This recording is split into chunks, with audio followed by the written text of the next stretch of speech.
Salam sang sejati. Manusia adalah seonggok daging yang lemah, lumpuh, tak berdaya dan sifatnya mati. Dan kemudian Allah telah menghidupkannya. Bayangkan janin di dalam rahim. Ia sama sekali tidak berdaya, sepenuhnya bergantung pada rahmat Allah. Kelahirannya ke dunia bukanlah atas kehendaknya sendiri. Demikian pula, manusia dilahirkan ke dunia dalam keadaan tidak tahu apa-apa, lemah dan rentan. Roh yang ditiupkan Allah lah yang mengubah gumpalan daging itu menjadi entitas yang hidup, yang merasakan, yang berpikir.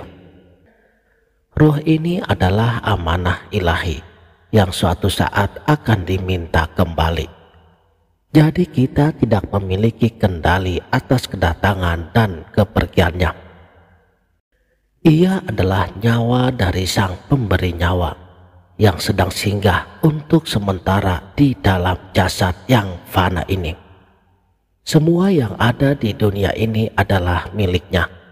Langit yang membentang, bumi yang dipijak, lautan yang dalam, gunung yang menculang, udara yang dihirup, hingga sel-sel terkecil di dalam tubuh. Semuanya bersaksi tentang kepemilikan tunggal Allah Azza wa Jalla. Kepemilikan manusia bersifat semu dan sementara. Ia hanya memiliki hak guna yang sangat terbatas, bukan hak substantif. Seorang anak kecil mungkin berkata, "Ini mainanku." Tetapi ketika orang tuanya mengambilnya, ia akan menyadari bahwa kepemilikan sejati ada di tangan yang memberikannya. Kita tidak berhak mengatakan, "Ini rumahku, ini mobilku, ini tubuhku." Semua itu adalah konvensi bahasa yang menipu, yang pada hakikatnya kita hanya mengatakan, ini adalah amanah yang Allah izinkan untuk kita gunakan sementara waktu. Karena kematian akan melucuti semua klaim kepemilikan tersebut dengan sangat telaknya. Kita datang sendiri dan pergi sendiri, tidak membawa serta apapun yang kita kira sebagai milik kita. Hidup kita adalah miliknya, dan kita tidak berhak untuk mengambil dan memilikinya. Ini adalah konsekuensi logis yang paling mendalam.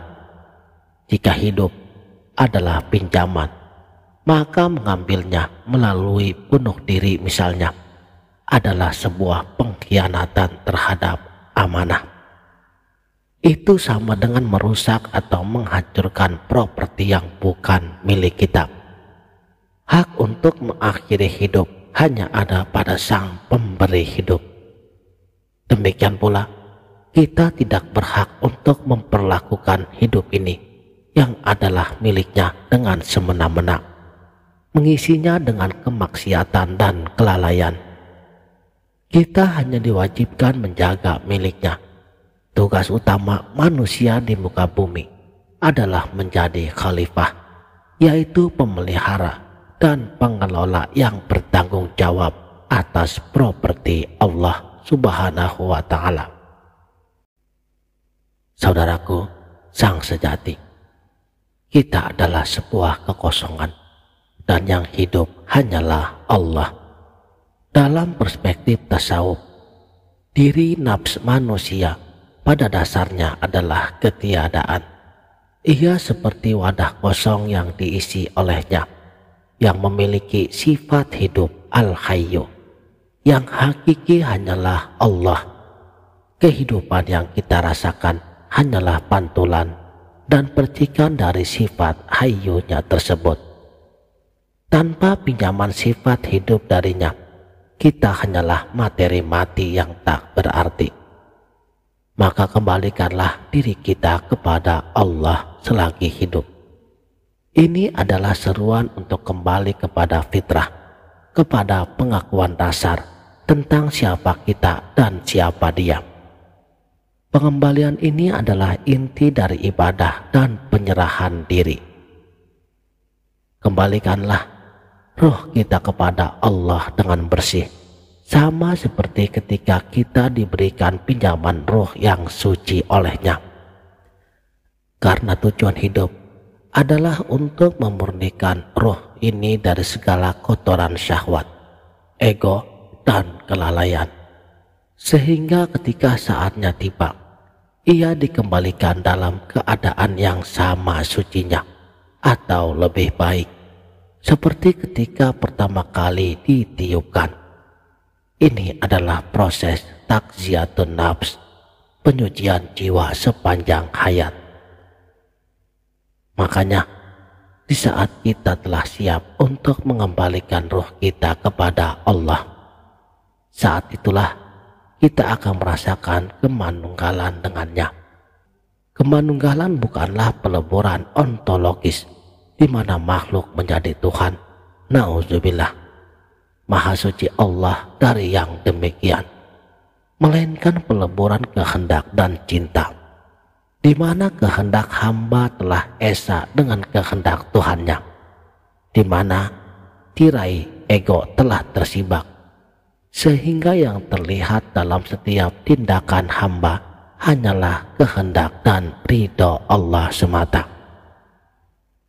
Jadi, istilah manunggaling kaula Gusti adalah meniadakan sosok manusia itu, menjadikan sebuah kehampaan diri yang tampak hanyalah Allah semata.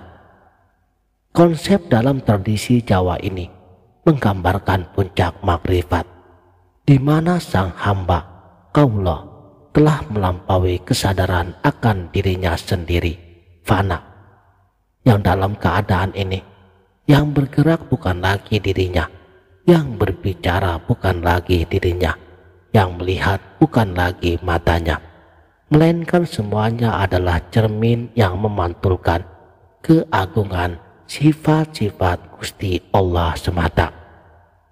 Ego individualnya telah lenyap, tergantikan oleh kesadaran mutlak akan kehadiran ilahi.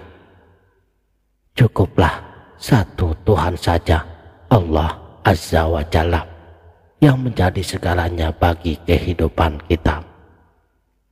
Inilah kesimpulan final tauhid yang murni, sebuah pengakuan bahwa hanya Dia yang ada secara mutlak, hanya Dia yang berhak disembah, hanya Dia yang menjadi sandaran, hanya Dia yang menjadi tujuan, dan hanya Dia yang menjadi segalanya. Dalam pengabdian kepadanya, dalam peniadaan diri di hadapannya, justru disitulah kita menemukan hakikat keberadaannya yang sejati, sebagai hamba yang menyadari sepenuhnya ketiadaan dirinya dan kemutlakan wujud Tuhannya. Tabarakallah. Demikianlah. Salam